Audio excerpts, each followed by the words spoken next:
Oke, Assalamualaikum warahmatullahi wabarakatuh. Yang pertama saya mohon maaf buat teman-teman yang tadi ikut live streaming saya karena saya ada kendala dengan jaringan sehingga ketika kita streaming sinyalnya buruk dan videonya tidak stabil bahkan terputus-putus sehingga kita hanya bisa berkomunikasi lewat live chat. Nah, tadi saya sudah sudah mengajukan satu pertanyaan tentang alasan kenapa kalian tertarik kuliah di Stekom. Jadi apa alasan kalian kuliah di Stekom? Terus apa yang ingin kalian raih di Stekom dan ingin seperti apa kalian ke depannya? Tadi sudah ada beberapa teman yang sudah menjawab, yang sudah berkomentar di live chat tapi karena mungkin sinyalnya terlalu buruk, akhirnya saya akhiri. Tapi saya tadi sudah sempat menuliskan di komentar bahwa saya akan merecord materi ini secara offline, kemudian saya akan masukkan videonya di Siakat.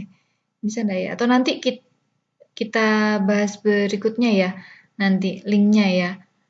Atau kalau kalian bisa, nanti kalian bisa masuk ke YouTube saya. Nanti kan ada dua. Yang pertama mungkin yang tadi gagal, yang kedua nanti ini yang saya masukkan videonya secara offline ya.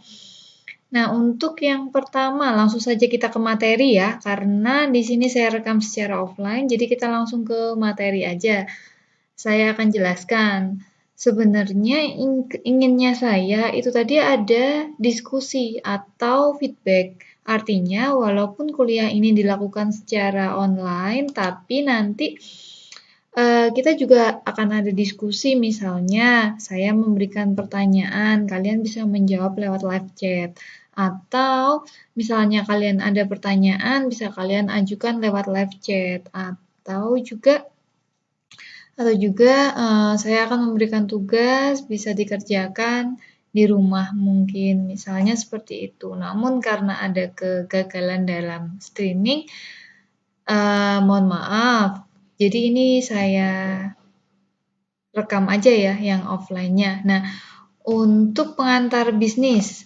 Nah, pengantar bisnis di sini saya akan menjelaskan tentang yang pertama, konsep-konsep pengantar bisnis. Ini adalah tujuan pembelajaran di mana nantinya ketika saya sudah menjelaskan diharapkan kalian semua sudah tahu tentang konsep pengantar bisnis, apa itu kewirausahaan, apa itu ekonomi makro dan ekonomi mikro, dan bagaimana akuntansi dan manajemen keuangan. Nah, di sini ada konsep dari bisnis. Nah, apa sih itu bisnis? Nah, bisnis itu meliputi economic activity atau aktivitas ekonomi. Aktivitas ekonomi itu apa aja? Bisa production, purchase of good and service. Jadi, memproduksi atau membeli barang dan jasa. Menjual barang dan jasa. Terus kalau continuity dealing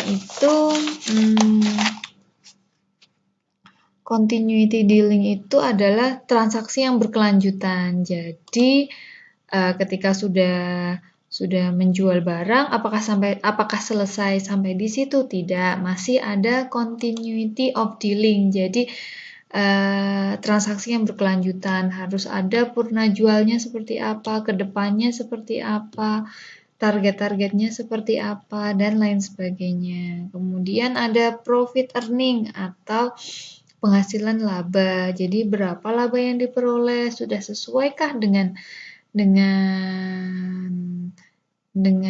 rencana awal kita, tujuan keuntungan kita, sudah sesuai belum? Elemen of risk adalah bagian-bagian dari resiko. Resiko apa saja yang mungkin terjadi dalam sebuah bisnis. Nah, ada uncertain return, yaitu ketidakpastian pengembalian. Kita tidak akan pernah tahu apa yang sudah kita rencanakan akan mendapatkan hasil yang maksimal apa tidak. Yang jelas kita harus selalu berusaha agar apa yang sudah kita planningkan itu mendapatkan hasil yang sesuai dengan harapan kita. Legal and lawful. Bisnis apapun itu pasti ada legal and lawful-nya, memiliki landasan hukum yang sah. Artinya, kalau itu berupa PT, itu sudah jelas legal and lawful-nya. Tapi kalau misalnya bisnis yang skalanya kecil, mungkin legal and lawful-nya tidak tertulis. Bisa dengan kesepakatan ringan misalnya di atas materai 3.000 atau hanya dengan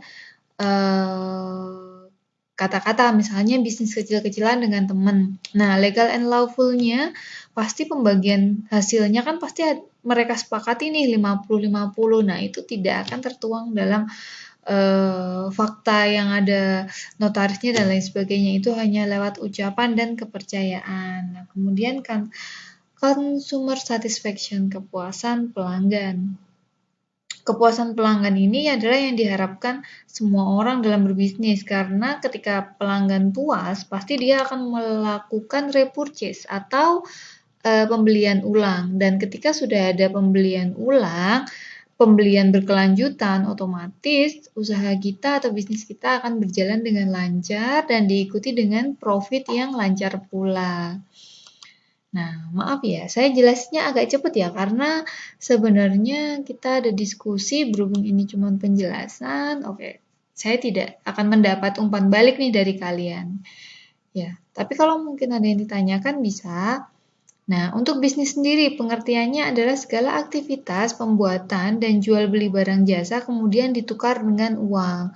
Mungkin kalau zaman dahulu ada istilahnya barter. Barter masih kita gunakan sih sampai sekarang, cuman artinya bergeser. Kalau dulu benar-benar barter, barang tukar dengan barang. Kamu punya pisang, saya tukar dengan jagung. Nah, seperti itu. Kalau sekarang ya saya menggunakan uang sebagai alat transaksi. Nah, atau pengertian lain dari bisnis menurut Griffin dan Ebert pada bukunya yang terbitan 96, business is all those activity involved in providing the goods and service needed or desired by people. Hampir sama, adalah sebuah aktivitas yang menyediakan barang dan jasa yang dibutuhkan oleh masyarakat atau seseorang. Nah, bisnis itu apa? Ujung-ujungnya itu artinya semua kegiatan bisnis itu berujung pada profit atau keuntungan yang diperoleh. Nah, kemudian suatu bisnis berjalan jika terdapat yang pertama pemilik modal, pengelola, tenaga kerja, dan konsumen. Nah, sebenarnya bisnis itu ada level-levelnya, bisnis kecil, bisnis menengah, dan bisnis besar seperti PT ya. Namun, semuanya ini harus ada dalam sebuah bisnis. Tidak terkecuali dengan bisnis kecil. Katakanlah, penjual minuman pun, penjual es teh keliling pun, dia harus pemilik modal. Walaupun antara pemilik modal, pengelola, dan tenaga kerja dilakukan dalam satu orang, yang jelas suatu kegiatan bisnis itu harus ada 4 item ini.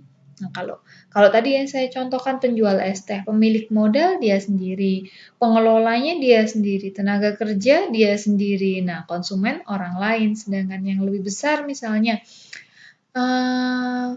rumah makan, pemilik modal orang lain si A, pengelola B, C, D, tenaga pengelolanya sama tenaga kerjanya ada yang lain, kemudian konsumen. Nah, seperti itu sih. Nah, kalau menurut buku e-book atau e-book dari Dr. Randes Agus Wibowo MCom MSI MM, kategori bisnis itu dibedakan menjadi 4. Bisnis hobi, bisnis gaya hidup, bisnis usaha kecil, perusahaan besar dengan cabang di seluruh dunia. Nah, maksudnya apa nih bisnis hobi? Bisnis hobi adalah bisnis yang dilandasi dari hobi atau kegemaran seseorang yang bisa menghasilkan profit. Misalnya kegemaran seseorang memelihara hewan atau membuat prakarya. Nah, itu dari kegemaran dia sendiri, dia menikmati aktivitasnya, kemudian dia bisa menjual produknya sehingga menghasilkan profit. Nah, seperti itu sih. Nah, seperti itu. Kemudian bisnis gaya hidup. Nah, ini yang sering kita temui di sekitar kita, yang artinya bekerja dengan orang lain untuk mendapatkan upah dalam upaya memenuhi gaya hidup. Nah, ini maksudnya ya kalau kita bekerja dengan orang lain, kita ikut orang itu kategorinya bisnis gaya hidup karena kita bekerja dengan orang lain untuk mendapatkan upah untuk memenuhi gaya hidup kita. Nah, kalau bisnis usaha kecil, UMKM, kemudian kalau perusahaan besar dengan cabang yang di seluruh dunia itu kategorinya sudah sangat besar, misalnya Unilever, McDonald, terus Coca-Cola, itu kan di semua negara, hampir semua negara ada cabangnya, artinya itu sudah international business ya. Nah, kemudian kewirausahaan. Kewirausahaan itu sama dengan pengusaha atau pebisnis, adalah seseorang yang mengorganisir, mengelola, dan menanggung risiko bisnis atau perusahaan. Kewirausahaan adalah proses menemukan cara baru untuk menggabungkan sumber daya yang ada. Nah, ujung-ujungnya apa? Sama. Ujung-ujungnya adalah untuk mendapatkan profit. Nah, kalau wirausahawan itu adalah kata orangnya, subjeknya. Sedangkan kewirausahaan adalah kata kerjanya. Gitu ya. Perbedaan antara bisnis dengan kewirausahaan adalah jika kewirausahaan merupakan cara atau keberanian dalam mengelola potensi yang ia miliki, sedangkan bisnis merupakan aktivitas kegiatan yang dia lakukan baik secara perorangan maupun kelompok. Nah, bisa dipahami ya, jelas sekali. Nah, ini sekarang adalah ciri-ciri orang yang memiliki jiwa wirausaha. Yang pertama, berani mengambil resiko. Nggak semua orang berani mengambil resiko. Mungkin ada beberapa orang yang memiliki pertimbangan sangat sangat besar ketika mereka ingin menciptakan sebuah bisnis. Nah, seorang wirausaha dia pasti memiliki 4 karakter ini. Dia pasti bisa membaca peluang, dia pasti tekun dan ulet, dia pasti memiliki kreativitas, berani mengambil resiko. Kreativitas tidak hanya dia pintar membuat prakarya. Kreativitas adalah misalnya seperti ini. Dia membuat sebuah usaha minuman, es teh misalnya ya, es apalah itu. Dia nggak harus bisa meracik, dia tidak harus bisa meracik teh dengan macam-macam daun. Selain daun teh ada daun A, B, C, dan E. Tapi kreativitas di sini dia harus bisa, misalnya dia harus kreatif dalam membuat iklan tehnya. Dia harus bisa mendapatkan positioning atau value dari produknya. Misalnya tehnya ini harganya murah. Tehnya ini tidak menggunakan gula atau apalah seperti itu. Tidak harus dia bisa menciptakan mengkreativitas membuat prakarya seperti itu. Kemudian ini ekonomi mikro dan makro. Dari sini mungkin kalian sudah bisa menebak ya ekonomi makro itu seperti apa, mikro itu seperti apa. Nah, dari sini, dari gambar ini aja kita bisa ketahui bahwa kalau ekonomi makro itu pembahasannya global secara luas. Sedangkan ekonomi mikro hanya terbatas kepada konsumen, perilaku konsumen, kegiatan konsumen, hal yang diinginkan konsumen satisfaction, dan lain-lain. Kalau makro, misalnya keadaan keuangan negara, tingkat inflasi, terus indeks saham, terus kurs mata uang, dan lain sebagainya. Di sini akan juga dijelaskan tentang ilmu ekonomi itu sendiri. Perbedaan mendasar antara ekonomi mikro dan ekonomi makro adalah cakupannya. Jika mikro hanya sebatas perilaku konsumen, produsen dari ruang lingkup yang lebih kecil atau spesifik, sedangkan makro cakupannya lebih luas, misal tingkat inflasi di suatu negara.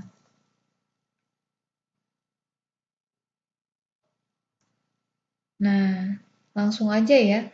Akuntansi dan manajemen keuangan. Akuntansi adalah sistem dan proses pencatatan dan ringkasan transaksi bisnis dan keuangan, dan analisis, memverifikasi, melaporkan hasilnya, dan juga prinsip-prinsip dan prosedur-prosedur akuntansi.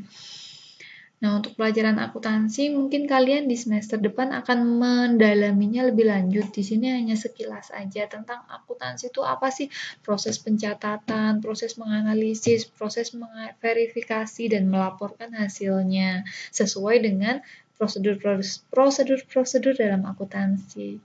Sedangkan keuangan adalah cara bagaimana uang digunakan dan ditangani, terutama cara di mana sejumlah besar uang digunakan dan ditangani oleh pemerintah dan perusahaan. Terima kasih. Mungkin sekian materi singkat dari saya. Misalnya tadi tidak terputus streamingnya, mungkin kita akan ada diskusi di tengah-tengah pembahasan dan lain sebagainya. Namun karena ada hal yang tidak saya kehendaki dan di luar kemampuan saya, ya saya hanya sampai di sini ya. Nanti kita tetap akan ada tugas. Nah, ini. Nanti pada slide ini, ketika kalian buka YouTube, kalian bisa pause, kemudian kalian baca dengan seksama, dan di situ ada petunjuknya. Ini adalah kuis sebenarnya ya. Ini adalah kuis sebenarnya. Nah, nanti cara jawabnya adalah ini 1 sampai 5 itu pernyataan ya. Pernyataan. Kalian hanya harus menjawab dengan kata benar atau salah. Nah, karena ini offline, nanti kalian ini ya, nulis di komentar, pertama nama, kemudian tulis angka 1 benar. Misalnya angka 1 benar, 2 benar, 3 benar, 4 benar, 5 benar. Ya maksudnya benar atau salah. Saya tadi contohkannya benar semua ya. Gitu ya. Nanti bisa dibaca sendiri ya kuisnya. Nah, udah itu untuk kuis. Sebenarnya tadi kalau misalnya ini sinyalnya tidak terputus, kita bisa lakukan lewat live chat sih, bisa saya tunggu sekalian ada intronya. Tapi karena terputus ya mohon maaf, mungkin nanti kita kedepannya saya akan lebih perbaiki lagi ya. Oke. Ini nggak usah dulu karena yang tadi aja ya. Sebenarnya yang tadi kuis itu buat live chat, ini buat tugas di rumah. Tapi karena live chatnya gagal, yang tadi aja buat tugas. Kemudian yang ini nanti kapan-kapan aja. Oke. Ini juga bisa kalian catat. Kalau ada pertanyaan bisa disampaikan ke WA. Kalau butuh email saya bisa di sini. Nah, ini ya, bisa dicatat. Gitu dulu ya teman-teman. Sekian presentasi dari saya harapkan untuk kedepannya kalian sudah membaca sebelum pertemuan ya. Jadi sebelum pertemuan dimulai, usahakan kalian sudah membaca materi yang akan disampaikan sehingga mungkin ketika kalian membaca ada hal yang tidak dipahami bisa disampaikan ke saya, atau ada materi yang tidak dipahami bisa disampaikan ke saya. Jadi kalian paham, saya juga paham, dan kita sama-sama berkolaborasi agar mendapatkan hasil yang maksimal dalam perkuliahan ini ya. Oke, sekian dari saya. Terima kasih. Wassalamualaikum warahmatullahi wabarakatuh.